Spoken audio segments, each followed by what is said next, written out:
وللاسف طالما تمت العضه تمت الاصابه. انما اللي ما بيتشابهش واكيد مؤكد جدا هي الرؤى والاحلام، وخصوصا بقى مش ظهورها كده وخلاص، لا ده هي بتطلع تهاجم حد في البيت. الرائيه شافت رؤيه ان في تمساح عملاق في البيت، والتمساح ده زوجها ماسكه كده مكتفه وهي شايفه بطنه، راحت جايبه سكينه فاتحه بطنه. السلام عليكم ورحمة الله وبركاته. ازيكم عاملين ايه؟ يا رب تكونوا في اسعد حال. هنتكلم النهاردة عن اخطر انواع السحر واكثرهم انتشارا، هو السحر المرشوش. ليه اخطر انواع الاسحار؟ لانه ما بيترش عند باب بيت ممكن يعمل السحر لكل افراد المنزل، ممكن يعمل تفريق ليهم، ممكن يعمل تعطيل ليهم.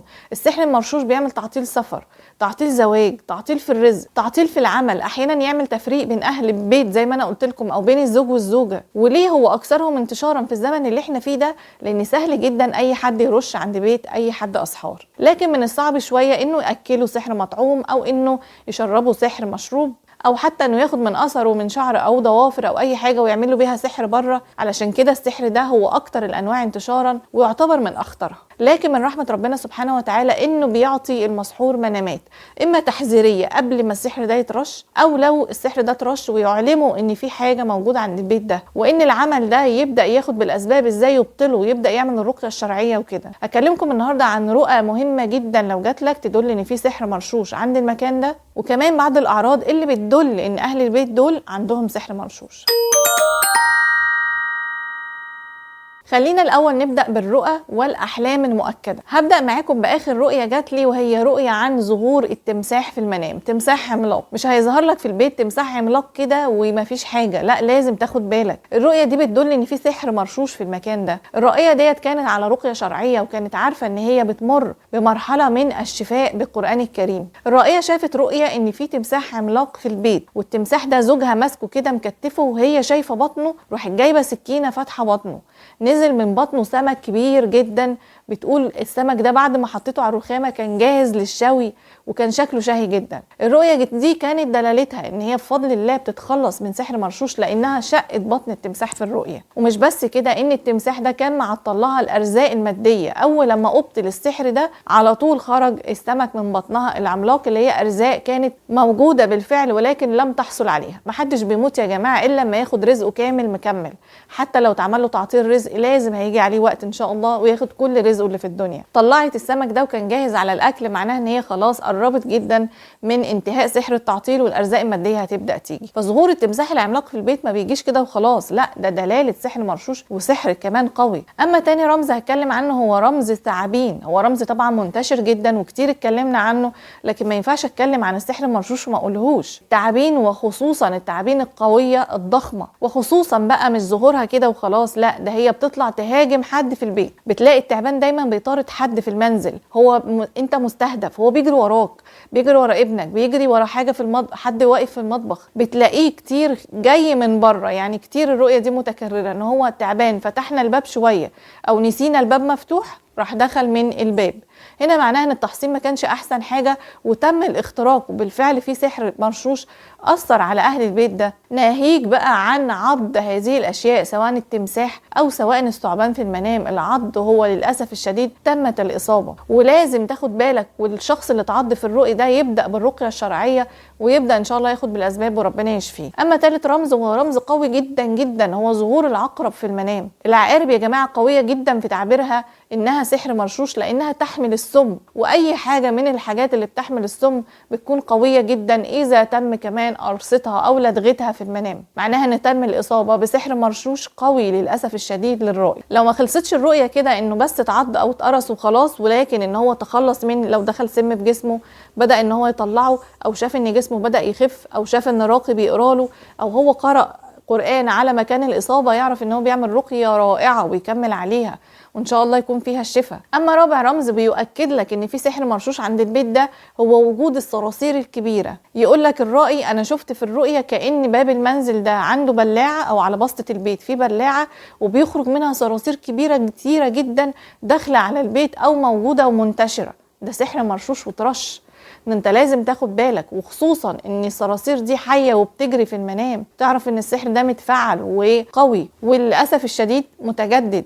فعليك ان انت، لانه خارج عمال يخرج من البلاعات، فعليك ان انت تاخد بالك وان انت تبدا بقراءه سوره البقره وترش عند باب المنزل بقى ماء مرقي، وتاخد بالك ازاي تبطل السحر ده. اما الرمز الاخير هو رمز الكلاب السوداء. الكلاب السوداء اللي بتكون موجوده يا اما في البيت او موجوده برضو قرب باب المنزل. يقول لك انا دخلت من باب البيت ولقيت كلب في البيت ونهش ايدي، عضني عضه جامده لدرجه ان اللحم خرج في ايد، والعياذ بالله. لا، ده خادم من خدام السحر كان موجود. وبيبقى موجود ليه؟ الا اذا كان في سحر مرشوش في المكان ده، وللاسف طالما تمت العضه تمت الاصابه. فهنا بتاخد بالك طبعا وبترقي نفسك، ولازم تغتسل بماء مرقي وتشرب ماء مرقي، وبتبدا في برنامج علاجي بيكون قوي، وان شاء الله ربنا يوفقك للشفاء التام في اسرع وقت. طبعا دي رؤى واحلام بالنسبه لي بتاكد اكتر من اي اعراض ممكن تظهر عليك في الحقيقه، لان الاعراض ممكن تتشابه مع مرض عضوي تاني، انما اللي ما بيتشابهش واكيد مؤكد جدا هي الرؤى والاحلام. عشان كده بدات لكم بيها الفيديو، ويطول الشرح في الرموز. في رموز تانية برضو قويه جدا في الاصابه، ان شاء الله نبقى نعمل لها فيديوهات اخرى. دلوقتي هتكلم عن الاعراض اللي بتظهر على الشخص المسحور اللي عدى على سحر مرشوش. نعرف ازاي ان ده من اثار السحر المرشوش؟ اولا، الشخص المصاب بالسحر المرشوش يعني كتير قوي بتحصل ان هو بيكره دخلة البيت. اول لما يبقى داخل البيت كده تحس ان موده اتغير، كان بره مبسوط مطمن ومرتاح والدنيا تمام، حتى لو خارج مع اسرته كلها في بره بيكونوا سعداء جدا. اول ما بيدخلوا البيت يحسوا ان في قبضه كده جات لهم وعدم ارتياح من دخول البيت. ده بيكون عرض ان البيت ده في حاجه مش مظبوطه، في سحر مرشوش.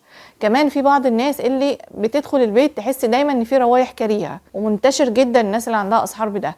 يدوروا في الكوع بتاع الحوض، يدوروا في اي حاجه في السباكه، اي حاجه عامله الريحه الفظيعه دي مش بيوصلوا لها. بيتاكدوا من ده ان هم لما يبداوا في الرقيه الشرعيه الريحه دي بتختفي تماما، يبقى فعلا تتاكد ان في حاجه كانت موجوده في البيت ده مرشوشه والحمد لله راحت. تاني حاجه ان ممكن واحد من اهل البيت ده او كلهم بيشتكوا من نفس العرض.